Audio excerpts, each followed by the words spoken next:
Muito bem, pessoal. A partir deste vídeo, vamos iniciar o estudo da legislação municipal de 15 de novembro. E vamos iniciar o estudo pela lei orgânica, que é a principal lei do município, a lei orgânica que organiza a administração municipal, como nós vamos aprender nesta aula.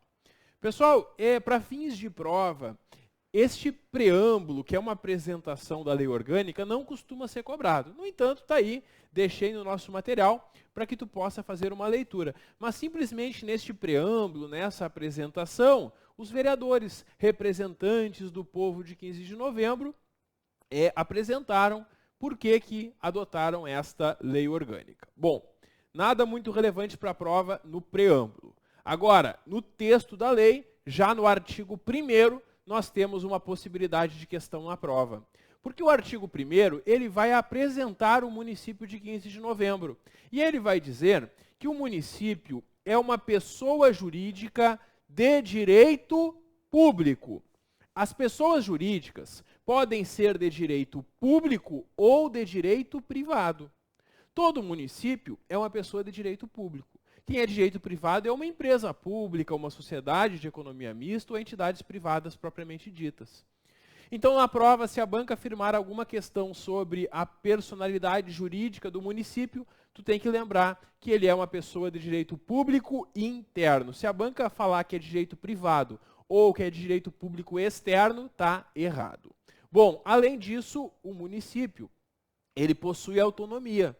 O município de 15 de novembro, assim como qualquer município aqui do Rio Grande do Sul, não está subordinado ao governo estadual nem ao governo federal. Ele é um ente da federação, um ente autônomo. E ele tem autonomia política, financeira e administrativa. Tem essa autonomia que a gente vai ver, inclusive, nesta lei, como que ela é expressa. Então, o município, claro, vai seguir as leis federais e estaduais e também as suas próprias leis, principalmente esta lei orgânica. O parágrafo 1º fala sobre a ação municipal. E esse parágrafo inteiro simplesmente quer dizer que o município vai atuar de forma impessoal, tratando todos da mesma forma, sem nenhum privilégio para um distrito ou bairro e também sem nenhuma forma de preconceito, seja por origem, raça, sexo, cor ou qualquer outra. Então o município não dá privilégios para nenhum distrito ou bairro e não trata os cidadãos com nenhuma discriminação. Essa é o que a gente extrai do parágrafo 1º. O parágrafo 2º traz que o município vai exercer o seu poder de decisão dos cidadãos, dos munícipes, que são os cidadãos do município, através dos seus representantes eleitos. O município vai eleger, os munícipes, os habitantes do município vão eleger vereadores, prefeito e vice-prefeito. E nós temos então esse sufrágio universal, direto e secreto, como expressão dessa soberania. O que é esse sufrágio universal? Que todos podem ser candidatos e todos podem votar nas eleições. E o voto é direto e secreto, como a gente sabe.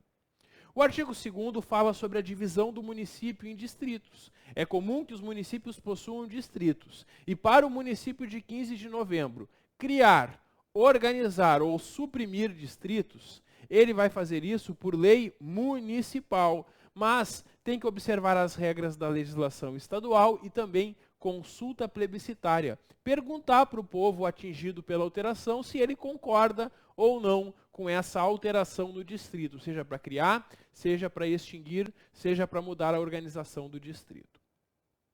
A sede do município lhe dá o nome e tem categoria de cidade, enquanto a sede de cada distrito tem categoria de vila. Os bens do município são todas coisas móveis e imóveis, direitos e ações que de qualquer forma lhe pertençam. E o município tem direito àqueles royalties, a participação no resultado da exploração de recursos hídricos para fins de geração de energia elétrica e outros recursos minerais do seu território. Bom, pessoal, outro ponto muito importante para a prova é a data máxima do município. O artigo 5º apresenta que são símbolos do município brasão, bandeira e hino, e diz que a data máxima do município é o dia 8 de dezembro. 8 de dezembro, então, é a data máxima do município 15 de novembro. Cuida para não cair nessa pegadinha na prova, né? A banca vai tentar enganar, principalmente quem vem de fora do município para fazer o concurso, dizendo que a data máxima do município é 15 de novembro. Não, 15 de novembro é o nome do município. A data máxima, a data do município é 8 de dezembro. Pessoal, competência municipal. O artigo 6º traz uma lista de competências do município. Essas competências aqui listadas cabem somente ao município de 15 de novembro.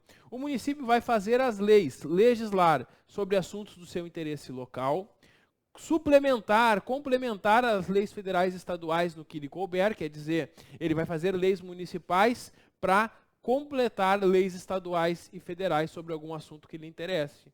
Também vai decretar as suas leis, o prefeito ou prefeita vai expedir decretos e atos do seu peculiar interesse, administrar os bens do município, comprando, vendendo, doando, aceitando doação, desapropriar, o município pode desapropriar por necessidade ou utilidade pública ou interesse social, vai conceder ou permitir serviços públicos locais.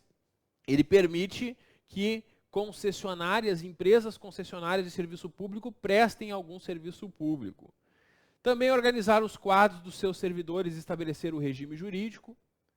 Elaborar o plano diretor, que é a principal norma urbanística do município, estabelecendo normas de edificação, loteamento, zoneamento, bem como diretrizes urbanísticas convenientes para a organização e ordenação do seu território. Estabelecer as normas de prevenção e controle de ruídos, controle da poluição e ambiental, concessão e permissão do transporte coletivo, táxis e outros, e o município vai fixar a tarifa do táxi, a tarifa do ônibus, o itinerário, pontos de estacionamento e paradas. Também regulamentar o uso dos espaços públicos, dos logradouros públicos, e sinalizar as faixas de rolamento, as ruas e avenidas e as zonas de silêncio.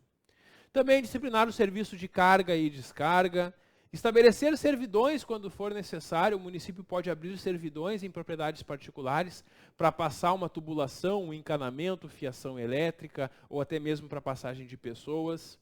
Regulamentar e fiscalizar a instalação e funcionamento dos elevadores, disciplinar a limpeza de logradouros públicos, remoção do lixo domiciliar e dispor também sobre a prevenção de incêndio, licenciar estabelecimentos comerciais e industriais de prestação de serviços e outros, fixar os feriados municipais, bem como o horário de funcionamento dos estabelecimentos.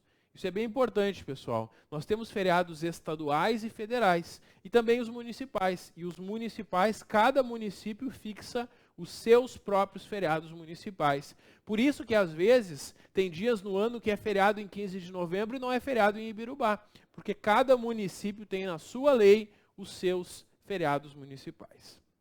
Também legislar sobre serviço funerário e cemitérios, fiscalizando os cemitérios particulares, interditar uma edificação que esteja em ruína ou em condição de insalubridade e demolir construções que ameacem a segurança coletiva, regulamentar a propaganda, a publicidade no município, a fixação de cartazes, anúncios, emblemas e qualquer outros meios de publicidade. Regulamentar também as competições esportivas, legislar sobre a apreensão e depósito de semoventes. Semoventes são animais que semovem mercadorias e imóveis em geral, porque os fiscais da prefeitura vão apreender bens dessa natureza em caso de atividades irregulares. E aí, o que é feito quando o bem é apreendido? O município, lá no seu código de posturas, vai legislar e vai regulamentar como que funciona. Também o município vai legislar, fazer as leis sobre serviços públicos e regulamentar os processos de instalação, distribuição e consumo de água, telefone, gás, luz e energia elétrica. Promover, no que couber, um adequado ordenamento do seu território e também o planejamento e controle do uso, parcelamento e ocupação do solo urbano e também do meio rural. Facilitar a infraestrutura para as comunidades mais afastadas da área central da cidade, as comunidades do interior. Formalizar as contratações para administrações públicas municipal, direta e indireta, e criar normas de construção nos logradouros e prédios públicos para assegurar acesso adequado a idosos e pessoas com deficiência, assegurar acessibilidade. Essas são as competências do município, que estão aqui no artigo 6º. E é interessante que no artigo 8º, nós temos uma outra lista de competências que são do município, mas também são da União e do Estado. Então, nessas matérias do artigo 8º, o município vai atuar junto com o governo federal e com o governo estadual. E aí são áreas de atuação que a gente enxerga no dia a dia órgãos públicos municipais, estaduais e federais atuando. Por exemplo, a saúde, tem serviços de saúde de todas as esferas, higiene, segurança e assistência pública, assistência social. O ensino que a gente vai encontrar escolas estaduais, escolas municipais. Então, ensino, educação e cultura, melhor aproveitamento de terra, a abertura de estradas, pode ter uma estrada federal, uma estrada estadual, estradas municipais, defesa sanitária vegetal e animal, proteção do patrimônio histórico, artístico, cultural e das obras de arte, amparo à maternidade, infância e desvalidos, atuação do serviço social, estímulo à educação e prática de esportes, proteção da juventude, também restringir mortalidade e morbidez infantis, incentivo ao comércio, fiscalizar a produção, conservação e transporte de alimentos, vai ter vigilância sanitária estadual, vai ter da prefeitura e pode ter a Anvisa também atuando. Vejam que aqui nós temos uma série de áreas que são de atuação do governo federal, do governo estadual e da prefeitura. Enquanto no artigo 6º, nós vimos a área de atuação que cabem somente à prefeitura. Entre esses dois artigos está o artigo 7º, que permite ao município de 15 de novembro a celebração de convênios com a União, com estados, com municípios. Quando a prefeitura vai fazer um convênio com outro ente, ela vai precisar de uma autorização dos vereadores. E aí ela é autorizada a fazer esses convênios. Pessoal, o convênio é união de esforços. É muito comum que tenha convênios do município com o governo federal no que se refere à assistência social, saúde, educação. E também pode ter com municípios vizinhos. Os municípios da região podem se unir e formar um convênio, uma parceria ou até mesmo um consórcio intermunicipal. Essas parcerias que são união de esforços entre entes para alcançar algo que lhes interesse. É autorizado, então, o município a ter os convênios naturalmente. Bom, e aí nós temos no artigo 9º que, além daquelas competências do artigo 8º, que são competências comuns ao município, Estado e União, também o município vai atuar junto com a União e com o Estado, junto com o governo federal e estadual, naquelas matérias lá do artigo 23 da Constituição. É que lá no artigo 23 da Constituição tem uma lista de matérias, uma lista de competências que cabem a todos os entes, federais, estaduais e municipais, e o município também vai atuar naquelas áreas. Pessoal, essa é a parte introdutória da lei orgânica, e agora nós temos um último assunto introdutório, que são os poderes do município. Esse título 3, que começa a falar sobre governo municipal, nós temos claramente os dois poderes do município. O legislativo, que é a Câmara de Vereadores, e o executivo, que é a prefeitura. O município tem somente 2 poderes. E tu tem que ter cuidado com isso, porque a banca na prova vai tentar te enganar, dizendo que o município tem 3 poderes. Por que ela faz isso? Porque quando tu pega a Constituição Federal para estudar, na Constituição Federal existem 3 poderes, porque também existe o judiciário. Agora, nenhum município do Brasil possui poder judiciário. Mesmo os municípios que possuem sede de foro, sede de tribunal, eles não têm mais do que 2 poderes. Por quê? Os tribunais, os fóruns, os órgãos da justiça, do poder judiciário, ou são estaduais ou são federais. Não existe poder judiciário municipal. Então, numa questão sobre a Constituição Federal, perguntando sobre Estado e União, existem 3 poderes. Agora, numa questão sobre a Lei Orgânica de 15 de novembro, perguntando sobre o município, tem somente esses 2 poderes, o Legislativo e o Executivo. Essa é uma pegadinha muito habitual em provas de concurso, é importante ter cuidado com ela. E o parágrafo único prevê que é vedado, é proibido aos poderes públicos municipais a delegação recíproca de atribuições. Como assim? A função do poder executivo, a prefeitura, é administrar os serviços públicos, as necessidades do município, os bens do município. E a Câmara de Vereadores, o que ela faz? Ela faz as leis para autorizar a atuação da prefeitura em muitas coisas. E ela também fiscaliza tudo que a prefeitura está fazendo, julgando todo ano as contas do prefeito. E é necessário que essas atribuições sejam separadas, por isso que esses poderes são independentes. E um não pode passar suas funções para o outro, certo? Por isso essa vedação. Pessoal, poder legislativo.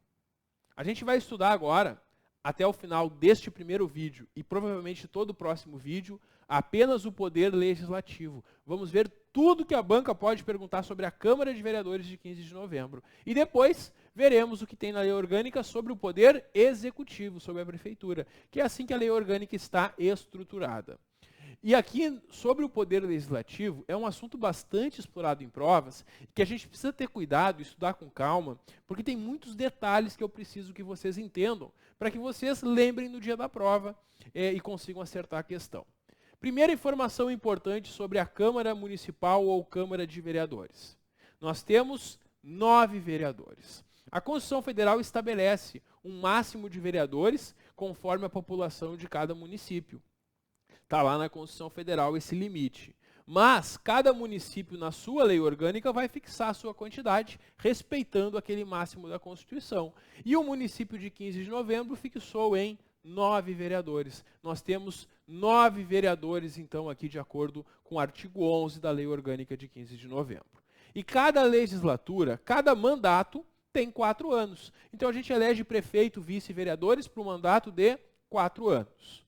O artigo 12 foi revogado, não nos interessa, e vamos para o artigo 13. Vamos começar a entender como que funcionam as deliberações da Câmara, as votações, as decisões que a Câmara vai tomar.